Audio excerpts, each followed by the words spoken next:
नाज़रीन अस्सलाम वालेकुम। नाज़रीन आज हम आपसे अपनी सोसाइटी के बहुत ही कीमती, बहुत ही अहम जुज़ यानी सीनियर सिटीज़न्स की सेहत के बारे में बात करेंगे। ज़ाहिर है कि सीनियर सिटीज़न वो लोग हैं जिन्होंने ज़िंदगी की तजुर्बात हम आप सबसे ज़्यादा हासिल किए हैं। और ये भी हमें याद रखना चाहिए कि किताबों से जो इल्म हासिल होता है उससे बहुत ज़्यादा तजुर्बात से हासिल होता है।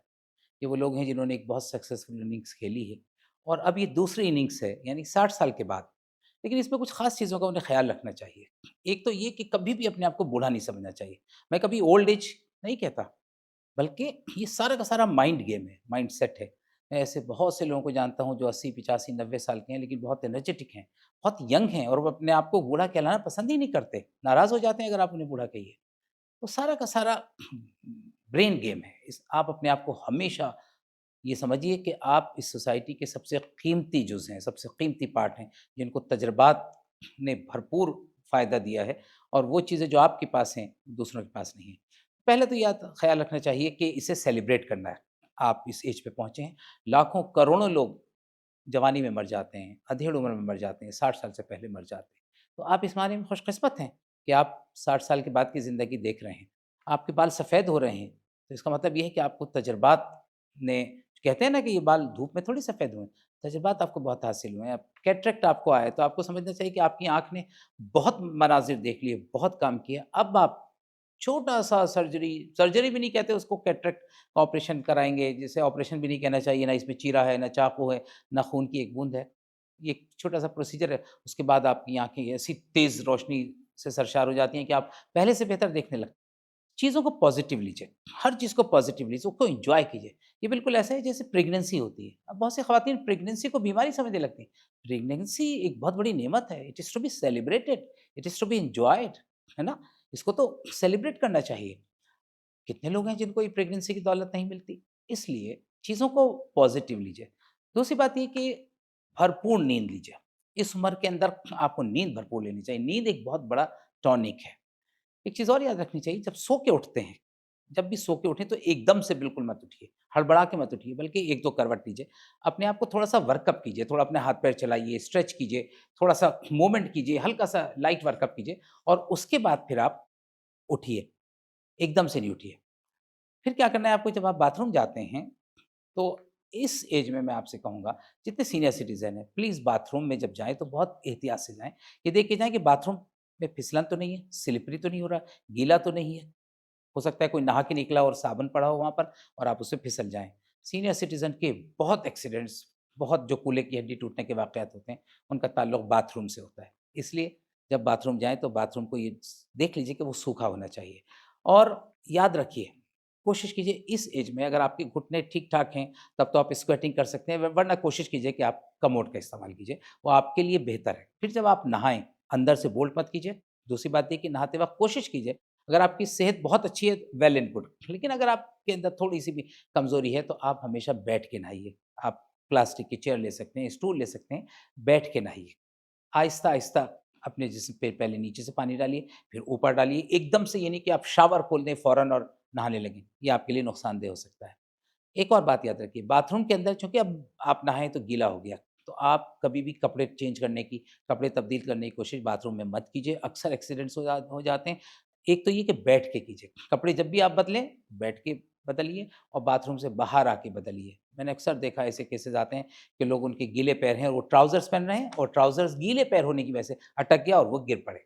इनको अवॉइड करने का तरीका ये है कि इन चीज़ों का ख़्याल रखें। इस उम्र में हमें अपना रूटीन चेकअप ज़रूर कराना चाहिए। 6 महीने के बाद अपने रूटीन जो टेस्ट हैं, अगर आपको शुगर है, ब्लड प्रेशर है, तो फिर आप उससे मुताल्लिक़, या हार्ट डिज़ीज़ है तो उससे मुताल्लिक़ टेस्ट कराएँगे और अगर कुछ नहीं है, आपकी सेहत बहुत अच्छी है, तब भी आप 6 महीने या 1 साल और अपनी रूटीन चेकअप, आँखों का चेकअप है, दाँतों का चेकअप है और पूरे जिस्म का जो चेकअप होता है, वो कराना ज़रूरी है। खूब पानी पीजिए। बहुत से लोग पानी इसलिए नहीं पीते कि उन्हें बार-बार पेशाब होगा। देखिए, ये ठीक है, जब आप पानी पिएँगे तो कोशिश कीजिए कि दिन में आप खूब पानी पिएँ, ताकि आपको रात में, मगरिब के बाद और रात में सूरज छिपने के बाद आप पानी कम कर सकते हैं।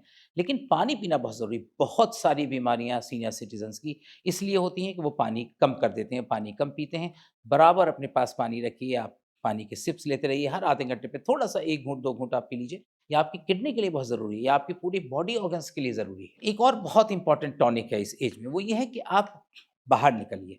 जो लोग घरों में रहते हैं, उनकी मेंटल सेहत बहुत मुतासिर होती है। अगर आप बाहर निकल सकते हैं, पार्क में जाइए, लेक्स के करीब बैठिए, समंदर के करीब जाइए, बीचेस पे जाइए, कुछ नहीं आपके घर के बाहर आके आप बैठ जाइए। इंटरैक्ट कीजिए, सोशल इंटरेक्शन बहुत ज़रूरी है। लोगों से बात करना, लोगों से मिलना-जुलना। अभी हालिया एक सर्वे हुआ है, मैं आपको बताऊँ, ये ऑस्ट्रेलिया के 600 से ज़्यादा लोगों के ऊपर एक स्टडी हुई है और उसमें ये देखा गया और ये एक मेडिकल जर्नल में अभी हाल ही में शाया हुआ, परसों यानी कि 7 मई के अखबारात में, 7 मई 2025 के अखबारात में इसका चर्चा भी है और वो ये है कि जो लोग बातचीत करते रहते हैं, मिलते-जुलते रहते हैं और जो लोग कुदरती मनाज़िर और नेचर के करीब रहते हैं, उनका जो मेंटल स्कोर है, मेंटल हेल्थ का जो स्कोर है, वो उन लोगों से 10-15 पॉइंट ज़्यादा है, जो इंटरैक्ट नहीं करते, जो लोगों से मिलते नहीं, जो दोस्तों से बात नहीं करते। इसलिए दोस्तों का एक ग्रुप रखिए, हँसिए, गपशप कीजिए, सैर-सपाटा कीजिए, कुछ बाहर निकलिए, आउटिंग कीजिए, कुछ हिल स्टेशंस पे जाइए। अगर आपकी सेहत इस काबिल है और आप जा सकते हैं, तो ज़रूर जाइए, घर से बाहर निकलिए। थोड़ा-सा नेचर के करीब रहिए, जैसे मैंने बताया, आप समंदर है, झील है, नदियाँ हैं, बाग हैं, पार्क्स हैं, इनमें सैर कीजिए और लोगों से बातचीत करिए, हँसिए, खुल के हँसिए। एक चीज़ ये भी हो सकती है कि आप कुछ गेम्स खेलिए, जो गेम्स आप खेल सकते हैं, आपकी ऐज के मुताबिक आप अगर स्विमिंग कर सकते हैं, वेल एंड गुड, साइक्लिंग कर सकते हैं, बहुत अच्छी बात है। इंडोर गेम खेलिए और अपने दोस्तों के साथ बैठिए, कैरम खेल सकते हैं, लूडो खेल सकते हैं या जिस गेम में आपको मज़ा आए।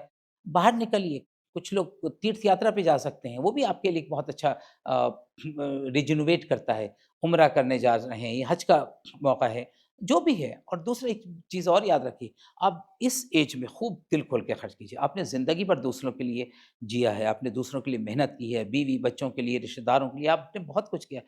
अब वक़्त आया है कि आप अपने ऊपर खर्च कीजिए, उसमें कंजूसी मत कीजिए। अपनी सेहत के ऊपर, आप अपनी एक हँसी-खुशी के ऊपर, आप अपनी सोशल लाइफ़ के ऊपर, आप अपने सोशल इंटरेक्शन के ऊपर, आप अपने दोस्तों के ऊपर दिल खोल के खर्च कीजिए और फ़िलैंथ्रोपी भी कीजिए, सदक़ात और ख़ैरात कीजिए, दूसरों की मदद कीजिए, अइज़्ज़ा, अक़रबा अगर कुछ गरीब हैं उनकी मदद कीजिए और बाकी जो लोग आपके समाज के अंदर कमज़ोर हैं, उनकी मदद कीजिए। ये भी बहुत ज़बरदस्त टॉनिक का काम करता है। ये बहुत अच्छा आपको एनर्जेटिक बनाता है। आपके माइंडसेट को, आपके दिल को अंदर से, आपकी तबीयत खुश कर देता है। आपको अंदर से खुशियाँ देता है, जब आप सदका और खैरात करते हैं, जब आप दूसरों की मदद करते हैं। इस एज में मैंने बहुत से लोगों को देखा कि वो कुछ डिप्रेसिंग बात करते हैं, हौसला शिकन बात करते हैं, फलाँ की बीमारी की खबर, फलाँ बीमार हो गया, फलाँ का इंतकाल हो गया। देखिए, कभी भी इसको आप नेगेटिव मत लीजिए, इससे हौसला मत छोड़िए। आपके आस-पास, आपके दोस्तों में अगर किसी की डेथ हो गई, तो ये नॉर्मल चीज़ है। आपकी डेथ याद रखिए, हमारी आपकी जिसकी भी डेथ है वो उसी वक़्त पे आएगी जो लिखा है। 1 सेकंड पहले नहीं आएगी, जो मुतय्यन है। तो दूसरों की इस तरह की खबरें सुन के कभी भी अपने आप